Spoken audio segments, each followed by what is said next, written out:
तो प्रिय बंधुओं, आप एक छोटा सा प्रसंग सुनेंगे कि महाभारत का प्रसंग है और महाभारत में राजा शंतनु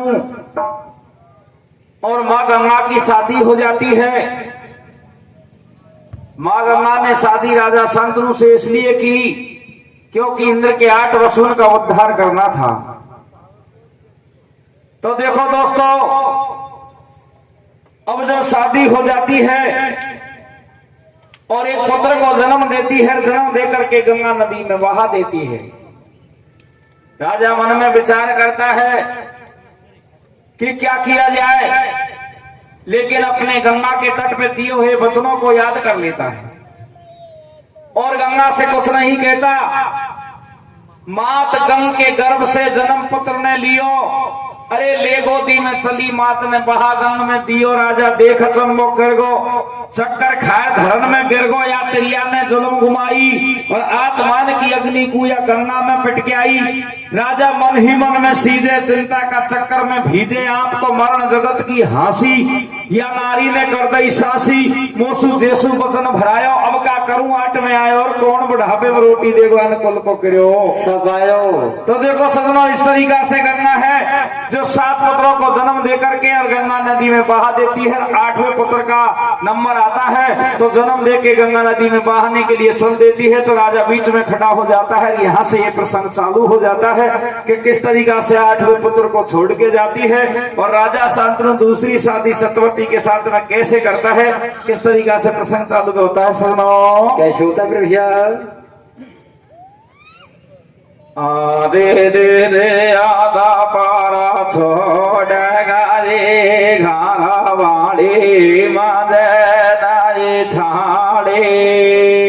कैसे ओ रानी बेने बोडे बोडो में लाया नाड़ी खावे।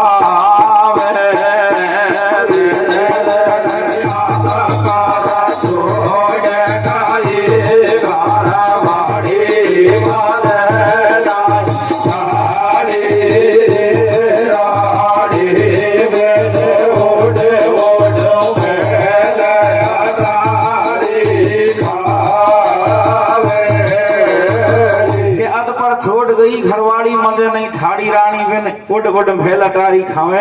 तो अब गंगा है जो राजा शांतनु से कह देती है कि महाराज तेरे मेरे वचन पूरे हुए, मैं तो जाऊंगी और जल में जल मिल जाऊंगी। इधर को राजा शांतनु मन में विचार करता है कि क्या किया जाए।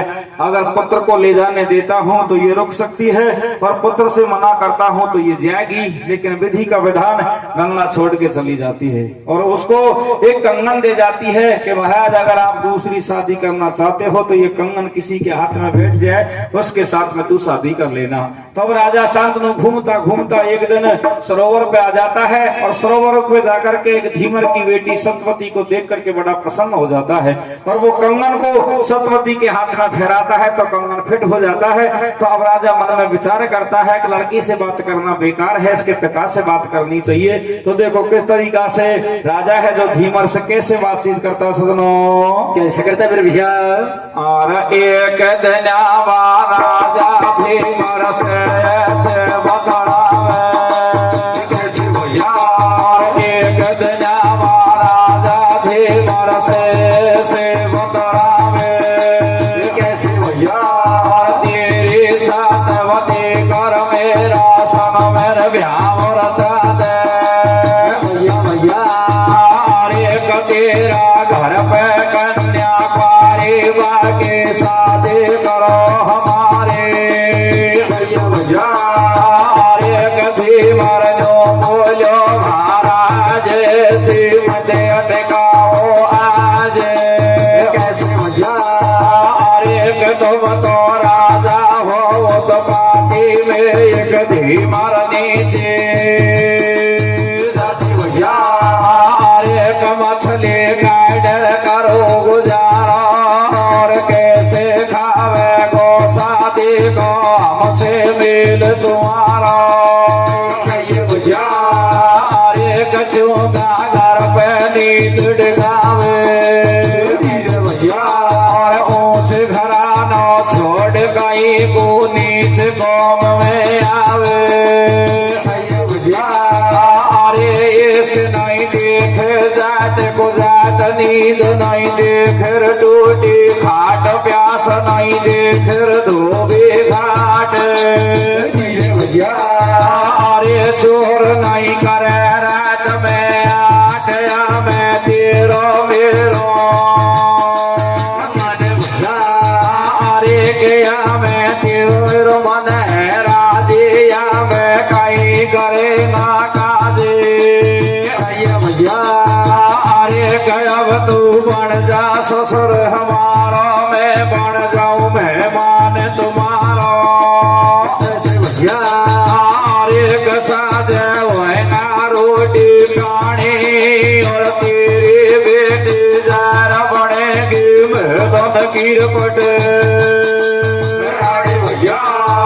अरे कभी मर मंद मंद मुस्कावे मन में आवे मूड हिलावे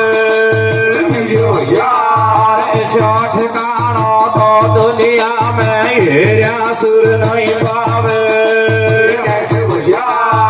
अरे तुम्हारे नो बोलो सरकार कितना है तेरे परिवार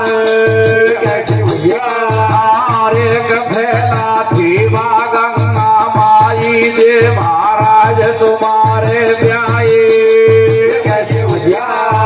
अरे मेरे जे सुई सुबो आयो पैदा के रानी को तेरे कमरे और बतलायो बाटा देखो राज करे को घर में रह को करता और मेरी छोरी का छोरा डोले में पानी भरता यही बात मंजूर हो तो पक्के रिश्तेदारी मेरे लड़के को लड़का जो बड़े राज अधिकारी अरे कथी मरने नो वचन सुनायो और करने चाको नाल भूप जब लटोई घर को अरे मेल नहीं देखे साथी को राजपूतन के पटो कमर माल के गादे हरे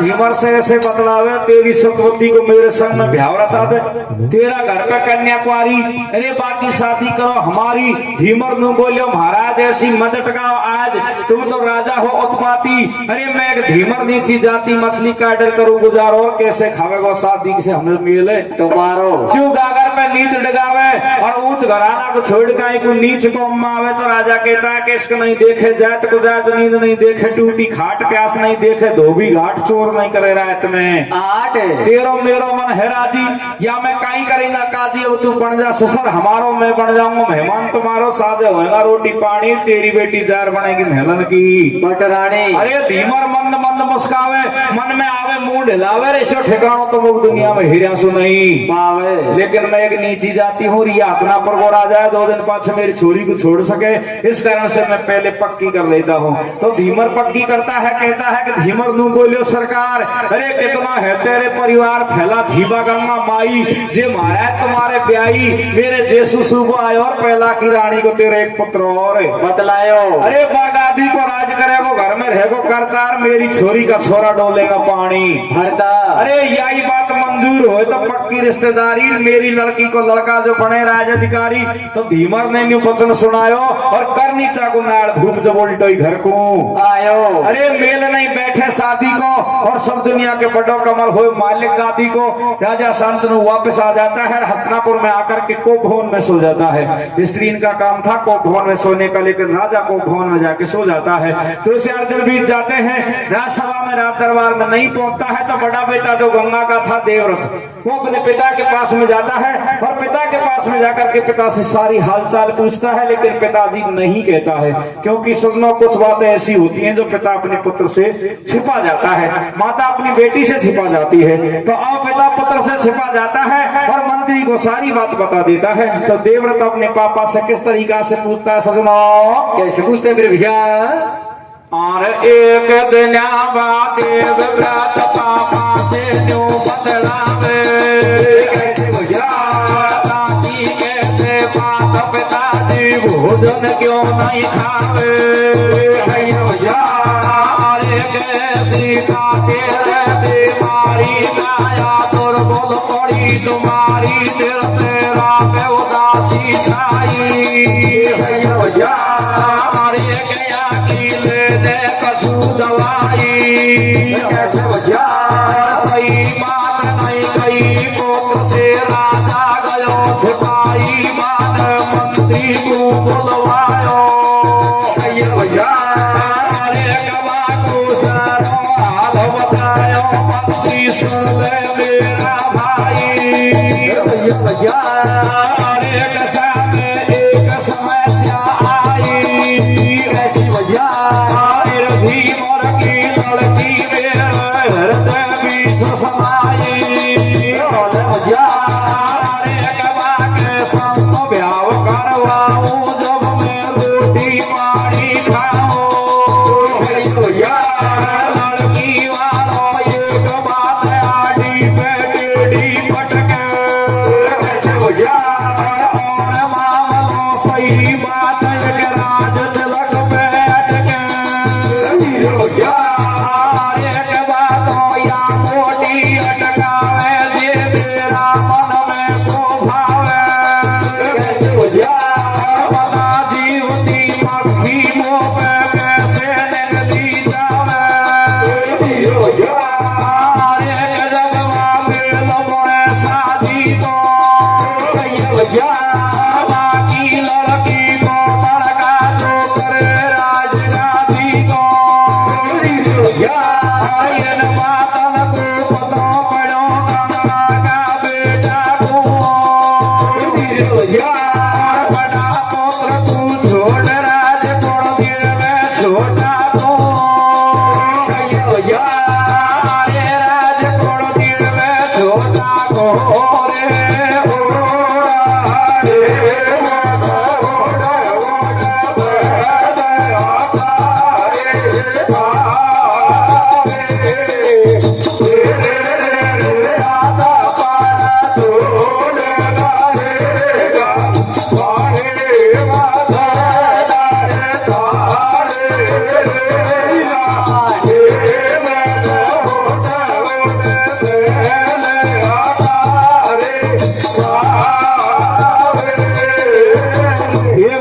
देवव्रत पापा से न्यू बतलावे साची खेदे बात पिताजी भोजन क्यों नहीं खावे। थोड़ा सा ये आदमी बात की नहीं सुन जो पगले गोए जो गुआ खावे।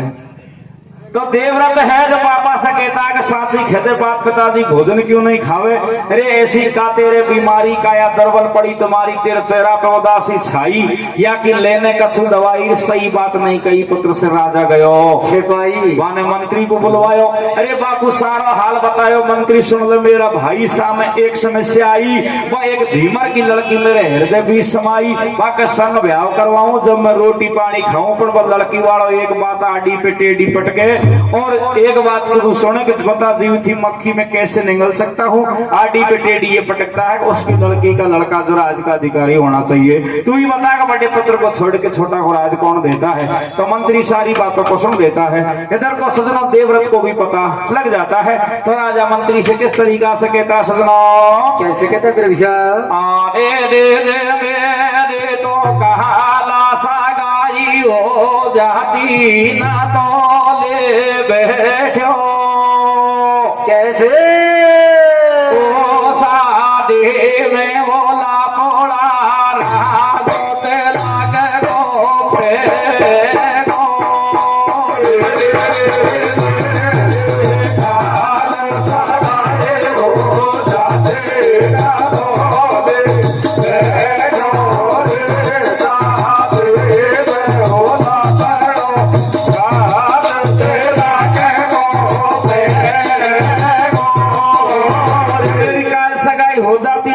प्रेगो शादी में लपड़ो रात तलक को फेंको तो अब मंत्री जाता है। मंत्री जाकर के देवव्रत से कहता है कि देवव्रत से क्या कहता है कि सुनने हिरण वास्पता के या मोटी बीमारी और एक धीमर का घर पे बात देख है कन्या कुआरी। अरे बान शादी की हमड़ भरलीर पोल चाल में पोल खुली जन का ही बात ते कर ली। तुम यमुना के किनारे जाओ और तेरा पापा जी को सत्यवती से ब्याह जाओ।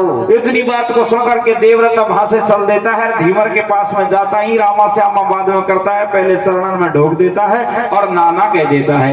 धीमर मन में विचार करता है कि मैंने मेरी बेटी की शादी को करी और यह नवासो खान से आगो तो देखो किस तरीका से बातचीत होती है सजनो। कैसे होते फिर विचार अरे नौकर का खे बासु यमुना के किनारे आयो बात नहीं कही है फिर ताई नानो खे बतलायो अरे गजब धीमर के चक्कर पड़ गो और खांसू आयो नवासो जोड़ी सजा पेट में उड़ गो अरे गजब शादी की बात चलाई तू बन जा बाबा को प्याई शर्म लगे खेबा में पिता की करवा रहे हो सगाई जाने हारे गंगा जी भागीरथ के सिर आ जावे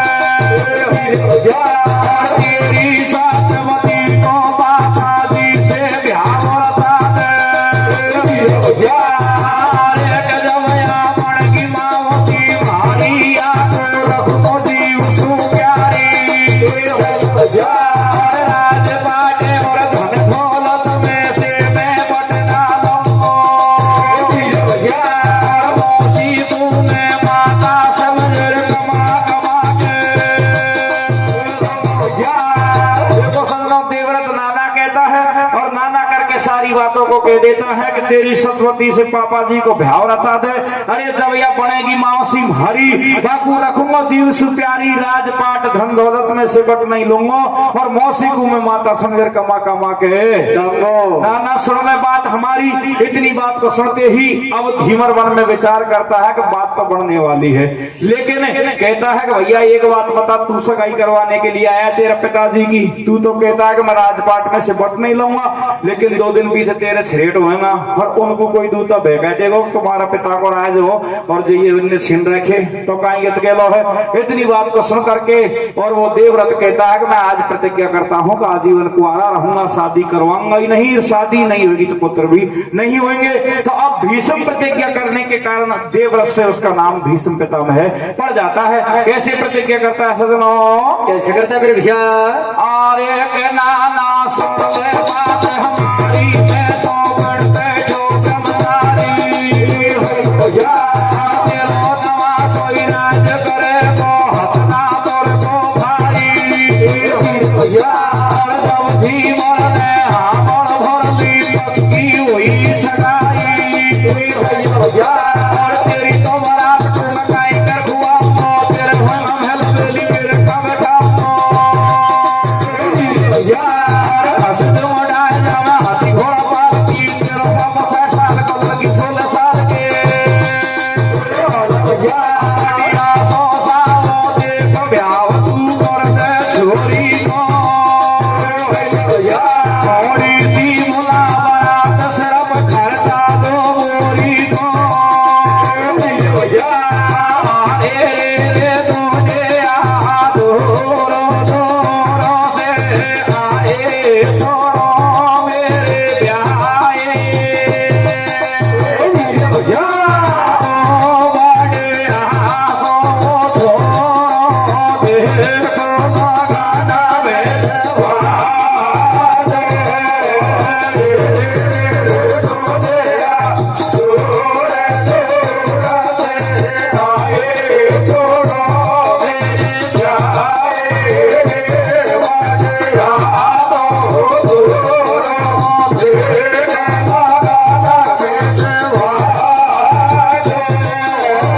देखो सजनों, सतवती की शादी राजा शांतनु के साथ में हो जाती है और सतवती के दो पुत्रों का जन्म होता है, चित्र और विचित्र। दोनों की शादी हो जाती है, लेकिन मनसा बाप के चक्कर में वो खत्म हो जाते हैं। इधर को खत्म हो जाने के बाद में अब जो सतवती थी अपनी बहन से कहती है, दोनों से और बांदी से कहती है। और इधर को कुंवारी सतवती के एक लड़का हुआ था जिसका नाम था वेद व्यास। वेद व्यास को बुलाते हैं और नंग्या से उनके गर्भ रह जाता है और पांडव और धृतराष्ट्र और विदुर वहां तीनों का जन्म होता है और वहां से महाभारत चालू हो जाता है। इस तरीका से कथा का विसर्जन हो जाता है। बोल वृंदावन बिहारी लाल की जय हो।